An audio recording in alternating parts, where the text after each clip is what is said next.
You are listening to the Atlanta Sports Podcast, the only podcast covering all of your teams.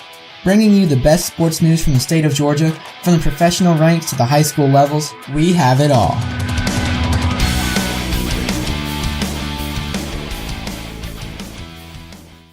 Welcome back to the Atlanta Sports Podcasts. Thanks for joining us today. My name is Frankie Malouf, and I am joined again by Luke Winstel. We're going to do a little bit of an off-season preview show. We're going to talk about some of the recent moves the Atlanta Falcons have made since their Super Bowl 51 loss to the New England Patriots. Luke, how are you today? I'm doing well, Frankie. Glad to record another show. So we're going to start off with the obvious. Kyle Shanahan went to San Francisco as their new head coach. He led the Falcons' number one offense this past season. How much do you think that's going to impact the team this year? Well, I think it's going to impact them, a pretty good bit. I was thinking the new offensive coordinator would come from in-house, but the Falcons went out and hired Steve Sarkisian, the guy who took Washington from, having a few losing seasons in a row to winning and having a winning record as a head coach there. Then he got the USC job and was fired due to some alcoholism issues, and went to Alabama, was an assistant on offense in 2016 after Lane Kiffin went off on his own business. Sarkisian called the plays in the 2016 National Championship. And he was going to be Alabama's offensive coordinator for this upcoming 2017 season and beyond. But the Falcons stole him away. And, I think it's a good move because he runs a pretty similar scheme to Shanahan. Dan Quinn likes the fact that he's an aggressive play caller like Shanahan was, which I think is the right move. So I like that overall. But back to your question, I think it will impact the team, but I think the Falcons made the right moves on offense and have the right kind of coaching staff and the right kind of guys in the system to just keep going. They have some great players. I think if the team takes any kind of a step back, it won't be a big one. It won't be notable. I think no matter what, this is definitely a top 7 or 8 offense next season just due to personnel alone. Well, that's right. And, the only thing that keeps going through my mind is back when they first hired Kyle Shanahan, the offense wasn't nearly as good as it is now. The players were different, obviously, but there were still some struggles there on offense, and the Falcons fans were really wanting Kyle Shanahan fired at the end of last season, and I am glad that he stuck around for another year.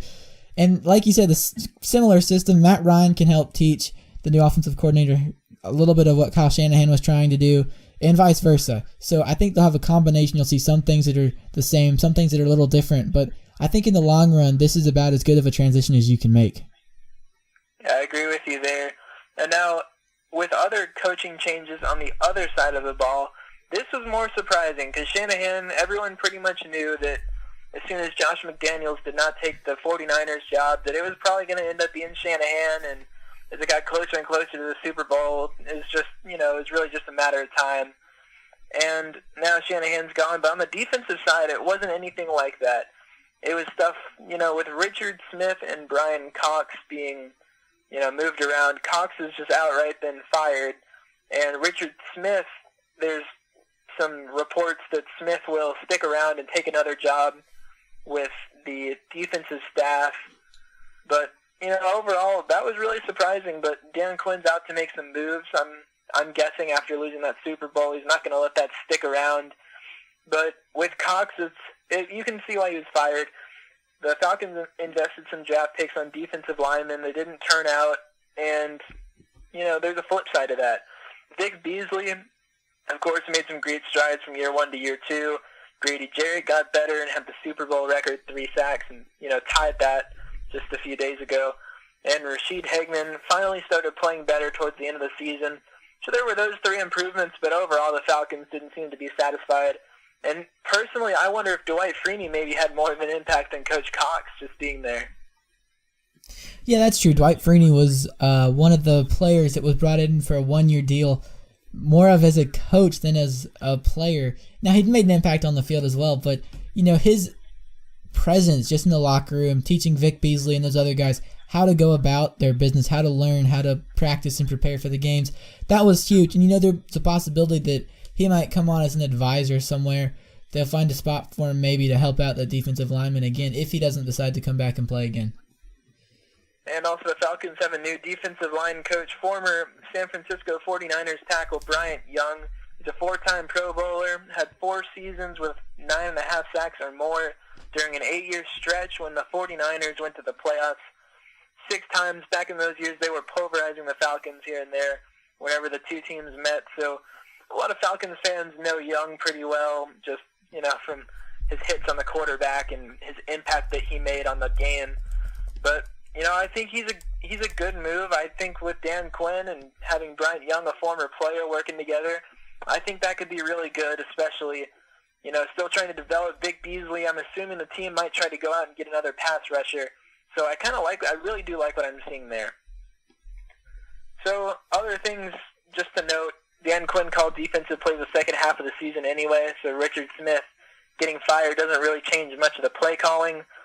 And the defensive coordinator job will maybe, we think, go to either Raheem Morris or Marquand Manuel, and that's, just our thoughts there. Those two guys seem to be very tight with Quinn and are very good for a potential spot. So I think that Marquand Manuel should be a defensive coordinator. This is a little bit biased, but the way he worked with the secondary throughout the season, especially after Desmond Trufant's injury, there was a time when the Falcons' defense was really in trouble. I thought they were going to be in a lot worse situation than they were, but he was able to make those younger guys, Brian Poole, he was able to help Robert Alford become the number 1 cornerback that he could have been, and just the way that he worked with the secondary, helping them to become much better than they should have been based off of what their talent was coming into the season. I think that he deserves to be the defensive coordinator, and I think he did a good enough job to warrant himself that opportunity. And I would be fine with either Raheem Morris or Marquand Manuel, but if I had to choose, I think I want to get Marquand Manuel right now. That's a very interesting thought there, Frankie. That's a really great point you make, losing Desmond Trufant, still not taking a step back, but maybe a step forward just from how the team and the overall defense played. And, of course, now he's going to have Desmond Trufant back next year. Just wait till he comes back. The Falcons' defense could actually be pretty good next year. Oh, yeah. I mean, especially with another draft class, maybe another free agent class, but they will lose some pieces, potentially. We'll look at the 2017 Falcons free agent class here. They're not losing a whole lot in terms of star players. It's not like, Matt Ryan or Julio Jones is out there, or Devontae Freeman. The top paid guy in 2016 that's going to be a free agent, Jonathan Babineau, the defensive tackle, also known as the USS Babineau, was paid $3 million in 2016. He's an unrestricted free agent. So, if he doesn't retire, maybe the Falcons bring him back on a little less cap hit type of deal, but he played pretty well, especially in the playoff run, so you never know with him. Yeah, I'd like to see him back. He's a veteran. He's another guy that you want in the locker room just to help show the younger guys how you do things. So I'd love to see him back. I think he's been with the Falcons for 12 years, and it'd be nice for him to go get a Super Bowl next year. I think that if the Falcons had won the Super Bowl, he would have retired for sure, and there's still a chance he will retire, but if he does come back, I do hope the Falcons pick him up. Yeah, also Matt Schaub, the quarterback, the backup to Matt Ryan, is going to be a free agent.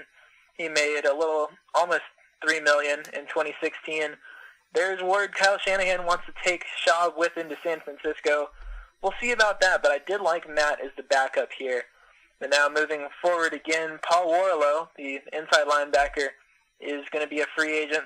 Also Chris Chester, the guard, who played well in the playoff run, but maybe time for him to retire. He's getting a little bit old, but if he wants to stick around for another season, I think the Falcons should bring him back.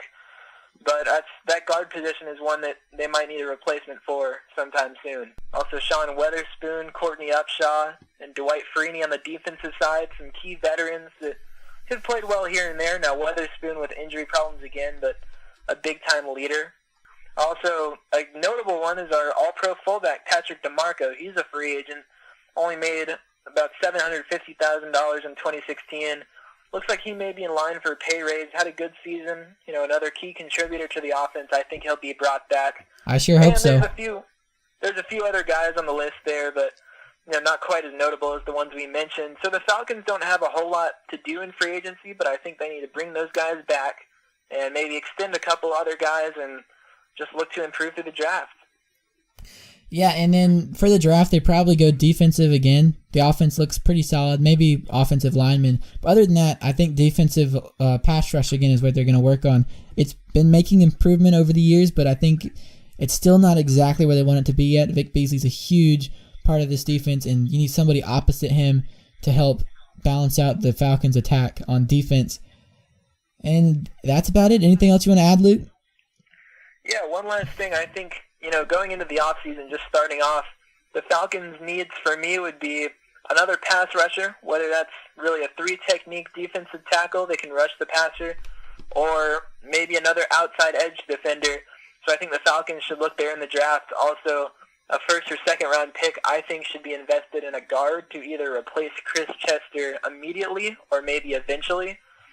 And I think those are the two big needs. Also, they might need another safety. That might be an issue.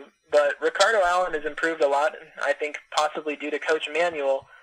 But he's looking like he's going to have a good offseason. He's the guy who said he's going to watch the Super Bowl a bunch of times every day to motivate himself. But we'll see. I think those are the three main positions. But again, they're pretty locked down. This is a big-time contender we have in the Atlanta Falcons from now going forward.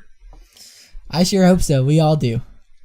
All right, and that does it for today's show. Thank you again for finding us, whether it be on Twitter, where you can always follow us at ATL Sportscasts, on our website, atlantasportspodcast.com, or in any of the major directories, iTunes, Google Play, Stitcher Radio. We're also on YouTube. I would like to ask you, if you have not done so already, please do subscribe to us in one or more of those directories. It would mean a lot, and you can also get all of our episodes delivered straight to you. You get a notification from one of those.